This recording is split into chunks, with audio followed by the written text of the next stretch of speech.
واقعہ سلطان صلاح الدین ایوبی قسط نمبر 243 اپنا اسلامک اسٹوڈیو۔ ناظرین، سلطان صلاح الدین ایوبی نے جس طرح اسے یعنی ریمانڈ کو بھگایا تھا، اس سے سلطان صلاح الدین ایوبی اسی صورت میں فائدہ اٹھا سکتا تھا کہ صلیبیوں کا تعاقب کرتا، مگر فوج کی قلت نے اسے آگے نہ جانے دیا، اور بڑی وجہ یہ تھی کہ مصر میں القند کی بغاوت نے اسے روک دیا تھا۔ اسے خطرہ نظر آ رہا تھا کہ مصر کے حالات بگڑ جائیں گے۔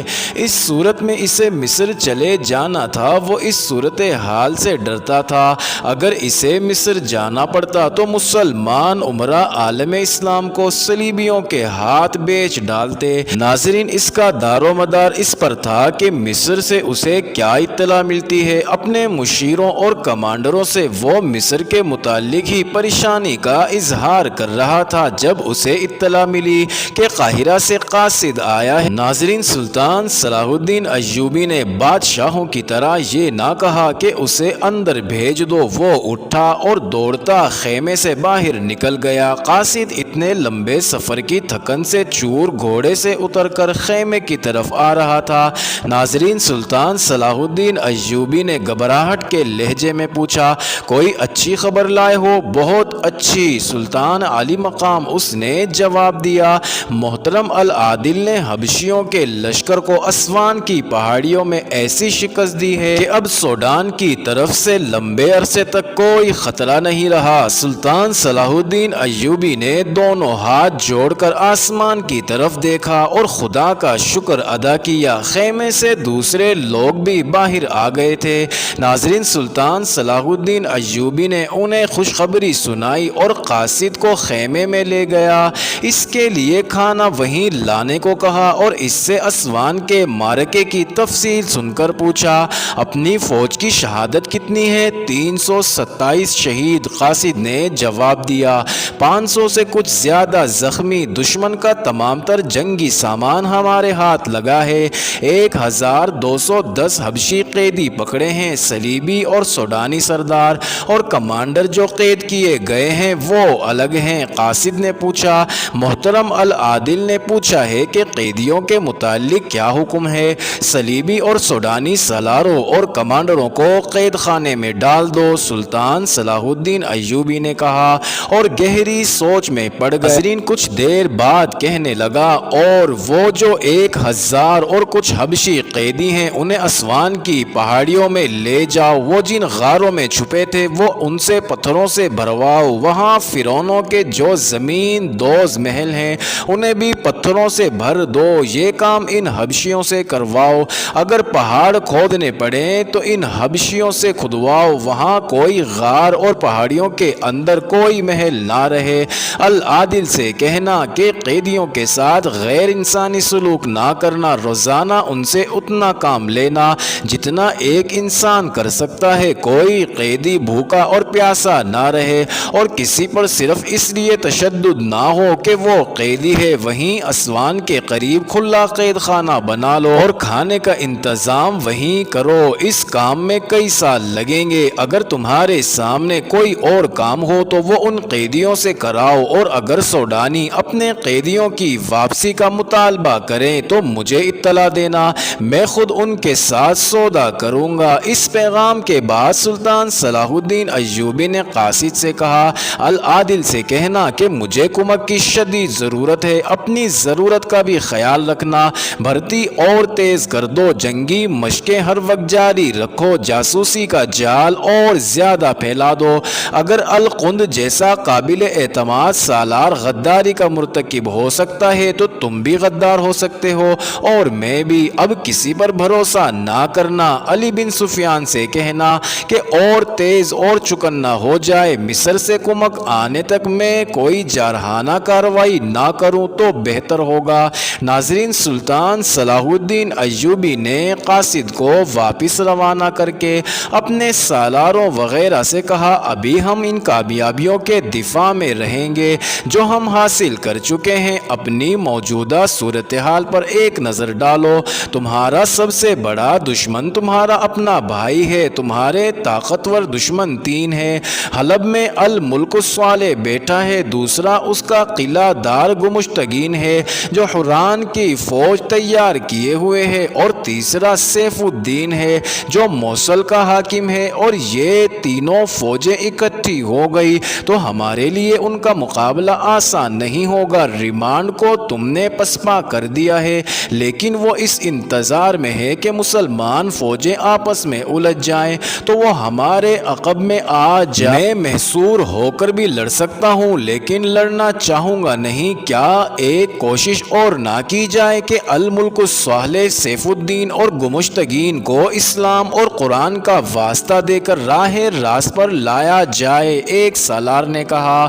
نہیں، سلطان صلاح الدین ایوبی نے کہا، جو لوگ اپنے دل اور دماغ حق کی آواز کے لیے سرب و مہر کر لیا کرتے ہیں وہ خدا کے قہر اور عذاب کے بغیر اپنے دل اور دماغ نہیں کھولا کرتے۔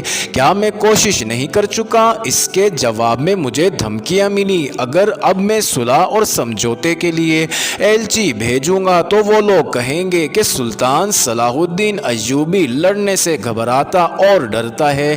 اب میں ان پر خدا کا وہ عذاب اور قہر بن کر گرنا چاہتا ہوں جو ان کے دل اور دماغ کی مہریں توڑ دے گا۔ یہ قہر تم اور تمہاری فوج، اس نے آہ بھری اور کہا، تم نے حلب کا محاصرہ کیا تو حلب کے مسلمان جس دلیری سے لڑے وہ تم کبھی نہیں بھولو گے۔ وہ بے شک ہمارے خلاف لڑ، لیکن میں ان کی تعریف کرتا ہوں، ایسی بے جگری سے صرف مسلمان لڑ سکتا ہے۔ کاش یہ جذبہ اور یہ طاقت اسلام کے لیے استعمال ہوتی۔ تم جانتے ہو کہ میں بادشاہ نہیں بننا چاہتا، میرا مقصد یہ ہے کہ عالم اسلام متحد ہو اور یہ قوت جو بکھر گئی ہے مرکوز ہو کر صلیبی عزائم کے خلاف استعمال ہو اور فلسطین آزاد کر کے ہم سلطنت اسلامیہ کی توسیع کریں۔ ہم مایوس نہیں ہیں، ایک سالار نے کہا، نئی بھرتی آ رہی ہے، اس علاقے میں جوان خاصی تعداد میں بھرتی ہو رہے ہیں اور کمک بھی آ رہی ہے، ہم آپ کی ہر توقع پوری کریں گے۔ لیکن میں کب تک زندہ رہوں گا؟ سلطان صلاح الدین ایوبی نے کہا، تم کب تک زندہ رہو گے؟ ابلیسی قوتیں زور پکڑ رہی ہیں، ان کا دائرہ وسیع ہوتا جا رہا ہے۔ میرے وہ عزیز دوست جن پر مجھے بھروسہ اور اعتماد تھا صلیبیوں کے ہاتھوں میں کھیلے اور میرے ہاتھوں قتل ہوئے۔ القن تمہارے ساتھ کا معتمد سالار تھا، کیا تم سن کر حیران نہیں ہوئے کہ القند نے سوڈان سے حبشیوں کی فوج بلائی اور مصر پر قابض ہونے کی کوشش کی؟ اس نے مجھ پر یہ کرم کیا کہ شکست کھا کر اپنے ہاتھوں اپنی جان لے لی ہے۔ میں نے اسے سزائے موت نہیں دی۔ حکومت کا نشہ، دولت اور عورت اچھے اچھے انسانوں کو اندھا کر دیتی ہیں۔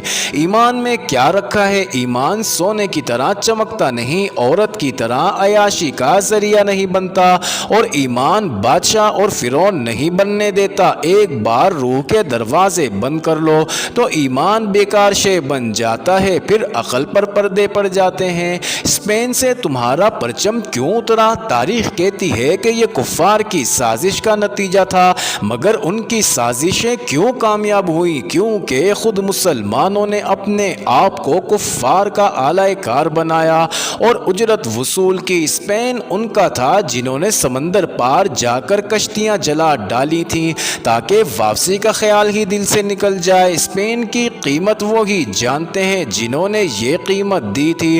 اسپین شہیدوں کا تھا، یہ ہوتا آیا ہے اور مجھے ڈر ہے کہ یہی ہوتا چلا جائے گا کہ خون کے نذرانے دے کر ملک حاصل کرنے والے دنیا سے اٹھ جاتے ہیں تو وہ لوگ بادشاہ بن جاتے ہیں جن کا خون کا ایک قطرہ بھی نہیں بہا تھا۔ انہیں چونکہ ملک مفت میں ہاتھ آ جاتا ہے اس لیے اسے وہ عیاشی کا ذریعہ بناتے ہیں اور اپنے تخت و تاج کی سلامتی سلامتی کے لیے دین و ایمان والوں اور دل میں قوم کا درد رکھنے والوں کی زبانیں بند کرتے اور ان کا گلا گھونٹ دیتے ہیں، انہیں افلاس اور فاقوں کی چکی میں پیس کر ان کے جذبوں کو ختم کر دیتے ہیں۔ اسپین میں یہی ہوا، کفار نے ہمارے بادشاہوں کو زر و جواہرات اور یورپ کی حسین لڑکیوں سے اپنے ہاتھ میں لیا، انہیں کی فوج کے خلاف کیا، مجاہدین کو مجرم بنایا اور اسپین کی اسلامی مملکت کو دیمک کھا گئی۔